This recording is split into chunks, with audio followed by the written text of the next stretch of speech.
I would submit, ladies and gentlemen, this is something which in your lifetime and mine is going to be a colossal issue. This whole business does not give itself to sound bites, but it does need a much deeper debate than most of us have been willing to have so far. Douglas Murray is captivated by the utopian dreams that abound. And I've been struck by so many thoughts during this time, but one of them is that there are so many utopian dreams that occur. People dream that you could live in a borderless world on one hand. Other people pretend you could just stop anyone coming. These are impossible dreams, but somewhere in the middle of them is something we need to aim for. He believes it's not simply about good versus bad. One of the ways I've started to realize that we need to think about this is in the following terms, not about right or wrong or, good and bad, I'm a good person, you're a Nazi, it's too easy. What we need to think about with this is that we're in a situation with migration talking about competing virtues. Mercy and justice are the virtues vying for dominance in this debate.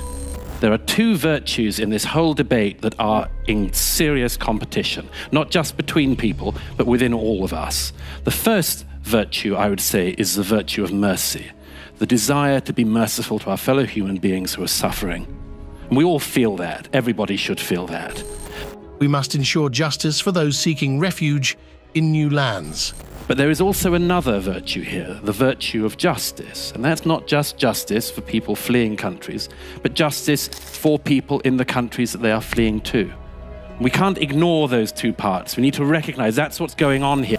There are so many questions we need to think about if we're going to address this. And this is why it's so difficult, and the debate goes down the middle of all of us. So look, there are so many questions we need to think about if we're going to address this. And I'm so glad, by the way, this isn't a debate, because this is a very not debatable issue. But why we need to think about this.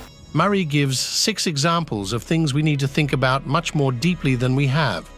So let me give you just 6 examples of things we need to think about much more deeply than we have. The first is this. I would suggest it is very obvious that the developing world cannot move to the developed world. So what do we do? Who can come? That's one part of that question. And the second part, which is much harder, who can't? We are very, very bad at having even a bit of that debate, but we need to. Secondly, what are the differences between people fleeing for their lives from a war zone and people fleeing serious, severe economic deprivation in, for instance, sub-Saharan Africa? Now, there are differences, but if you recognize that, then you've got to work out where along the way you would put your line for legitimate asylum claims. A third of people in sub-Saharan Africa polled last year by Gallup said they wanted to move and leave sub-Saharan Africa. So you've got to work out along this way, if you're going to have a sustainable asylum policy, who qualifies for it. And I would suggest we're not very good at having that discussion either. A third point. We know that some cultures find it easier to mix into other cultures than others. As you say, this is in 2015, the Swedes opened their borders. They said it's incredibly important to be open-hearted and generous to the world and so on. But what they did was, as we just heard in the previous segment, they did what a lot of governments have been doing. You effectively punish people who come to our countries legally. You punish them and you incentivize people who break the rules and come illegally. And that's happening everywhere from Sweden to America to Britain and Australia. It's an astonishing mistake. But yes, I mean, as Rita says, you have this crazy situation. Like Sweden, do you remember the old days? We all used to talk about Sweden, always a Scandinavian option for everything. Anything in life could be improved by referring to Scandinavia. People would say, oh, well, the Swedish this, the Danish that, whether it was a hot drink or a way to feel good or a policy. It was always about Scandinavia. And then, as you say, Rita, you get this situation where you have now Sweden, the second largest number of any country not officially only after Mexico. Only after Mexico, people are completely stripped of their capabilities and their rights. When you allow, as I've seen this in Sweden myself, big bearded guys in their 20s who say, oh, I'm a child migrant, allowed into a school and so on, and they just lose control of everything. But, that's the thing with the migration issue. All of our countries in the developed world are struggling with this. How do we get used to that? How do we deal with that? He admits to having more questions than answers. Now, I've got, rather unsurprisingly, fewer answers than I've got questions. But let me give you just 3 answers I would suggest that we could hold on to as the beginning of a set of answers to this. The first is, hold a very clear line between people fleeing for their lives from zones and people fleeing economic deprivation. Find and hold to a very clear line on it. If you do not, I predict with absolute certainty that you will continue to erode public sympathy with people who need the sympathy the most, because these things will be rubbed together and elided. So I would suggest, first of all, find that and hold on to it pretty close. Second thing I would suggest, find a broad level of agreement, and there is a lot of this internationally now, that the best way to cope with the most serious situations is to keep people roughly in the area of the country for which they fled. It's much easier to look after them there. It's much easier to get international aid there. My own country, Great Britain, is, I think, the second largest donor of international aid within the regions of Syria.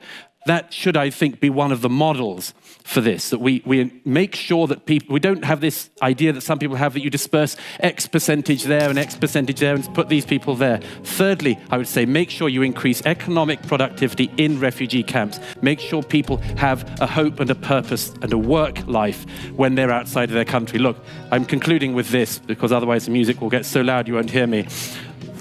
There are no simple answers to this, because there are no simple questions in this. This whole business does not give itself to sound bites, but it does need a much deeper debate than most of us have been willing to have so far. Murray clarifies that he is not opposed to immigration. On the matter of the rate of immigration, let's just clear up something. Nobody on my side, I certainly am not against immigration, and that is not what the motion is about. And you can reinvent it however much you want, but that's not what it's about. It's that there has been too much. And I would say, like I think other speakers have already said, that too much did not happen in the 50s, or the 60s, or the 70s, or the 80s. It happened under the Labour government in the 1990s and the early 2000s. There is a motif that this country has always been a nation of immigrants. That is not true. It is not true. For most of this country's history, there was a very homogenous group of people on these islands. And the idea that what is happening now is what has always happened is simply a fib, and you have to look to this. The Huguenots are always given as an example, a very good example, and a group that 50,000 Huguenots came to this country in the period of the 1680s onwards. Now, 50,000 Huguenots over the period of years was equal to about 2 months of immigration in the 1990s. 50,000 was about 2 months. The Ugandan Asians expelled by Idi Amin, which this country, I think, rightly took in, numbered 30,000 people. 30,000 people by the late 1990s was 6 weeks of immigration. So my point to you, first of all, is that the speed and the rate matters, and it matters for a reason which I am going to come back to in a moment. But first, let me mention some of the arguments that have come up which do need answering about this. He discusses the necessity of mass immigration for our society. The first is the inevitable argument that the reason why we need mass immigration and have needed it is because there are jobs that British people will not do, and we need to import people to do those jobs. Let me say to you as frankly as it is possible to say, that is one of the most racist arguments you can hear. It suggests that there are jobs which British people not only don't want to do, but shouldn't do, don't have to do. We don't have to even encourage them to do, even need to encourage them to do. But we will go around the rest of the world and hoover up people who are willing to work for nothing because it provides us with cheap nannies and cheap waiters in restaurants and so on. I think it's a lamentable argument. The second argument you can hear, and we had it already tonight, is the argument about the hoovering up, as I would put it, of the other end, as it were, of the economic spectrum, that it is the best idea possible that we will travel around the world and hoover up nurses and doctors in Africa and across other regions of the world, that we can take people from the third world who the third world has superbly educated and make sure they benefit us. Again, I think a lamentable argument. Look, the argument on immigration often comes down to net benefits. Is it an economic net benefit or an economic problem? You can, incidentally, on the material in this, find pretty much a 50-50 divide. About 50% of the studies say that there's a huge impact positively for the country. About the other 50% say the opposite. And by the way, that even goes, Lord Singh, to the study you cited. You cited the UCL study. That same study found that between 1995 and 2011, migrants in the UK received £95 billion more in services and benefits than they contributed in taxes. That's the same study that you cited. Another one that we get told, and we got it from someone on the floor, we need immigrants because they're going to pay our pensions. Ladies and gentlemen, whoever the gentleman is, let me tell you something, a shocking fact. Immigrants get old as well. An amazing fact. We must import more immigrants to meet our needs. Which means that if you have that model, every single year you need to import more and more immigrants because you need to support that. It's known as the pyramid or migration model, and it doesn't work either. Look, one of the strange things about having this debate is this. Everyone thinks that they have to tiptoe. I'm sure you're nervous about walking through the proposition lobby tonight. I'm sure you are, because this is an issue which is fervid and fetid in all sorts of ways. But one of the oddities about this is that there is complete political unanimity on this side of the House. Complete political unanimity. Jack Straw, who was one of the Labour ministers who presided over that catastrophic period of too fast immigration, now says, he said it in November of last year, that it was a spectacular mistake. That's his words, a spectacular mistake. He will bring net immigration down because he realises his party got this wrong. He said in September of last year, I want to get overall immigration down.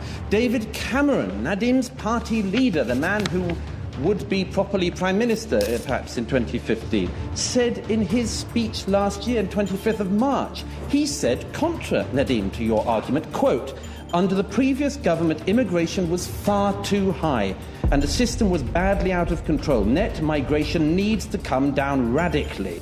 That's the words of the Prime Minister. This is not an outrider argument. It's what all the main political parties now say. They say it because it's what the public think.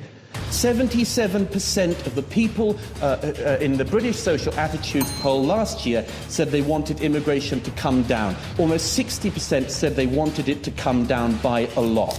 That's the British people's opinion, and the politicians are simply, amazingly, having to try to answer that, and a serious need. Now, I'm aware that the bell has gone, but let me very quickly address the issue, if I can find it, that came up from a couple of people. Murray claims that we don't know who we are. It leads to the thing of we're not anything. And this is the key thing I really wanted to mention, if I may have a moment. This issue of our values. I hate hearing this we don't know who we are, because quite often it leads to the thing of we're not anything. Britain isn't anything, Britain never existed, it's not an identity, and so on. One of the reasons you hear that is because it is an attempt, I think an honest and a decent attempt by people to answer a real question. When you have migration at the rate this country has had it in recent years, you have to expand and water down your definition of what you are, because you have people coming in so fast that what would have been your definitions of yourself stop holding. If you asked somebody 50 years ago, what is Britishness? What are British values? They would have said it very clearly. They are epitomised in a set of historic institutions, in the institutions of Parliament, in the institutions of trial by jury and the High Courts, in the great schools and universities. They would have said the monarchy, they would have said the Church of England. Why is it now that we have this big, endless debate? Who are we? What are we? It's because we want to welcome people, but it's happened so fast, we have to end up doing things like saying Britishness is about fair play or being nice to people. Everyone wants to be nice to people. Very few people would say our identity as a country is being mean to people. But we water it down because it's what we think we have to do, and in a way we're right. In a way we're right. Because it has become very difficult. to say what Britishness is or can be or should be for people when immigration happens at this kind of rate. I would submit, ladies and gentlemen, this is something which in your lifetime and mine is going to be a colossal issue. Migration does bring all sorts of benefits. When it comes at this sort of rate, I would argue it also brings some very negative things as well. And one of the things that is that people of this country, including many, many immigrants, and I'll finish on this, many immigrants, including first and second generation immigrants, now say there is a problem with the speed of immigration because it changes the country. It is all very well to say that we are open to people who share our values, but if our values water down and the people who come here come at the rate they have, it is not surprising that we will end up arguing for immigration as an economic thing, because we will be giving up our culture, we will be giving up our identity, and we will be saying what some people now do say, which is that the peoples of Britain and Europe have lost their place in the world. I think it is right for people to have a place they call home, an identity that they're proud of. I think it for all people around the world, and I think it for the people of this country. And I hope tonight you can vote to say you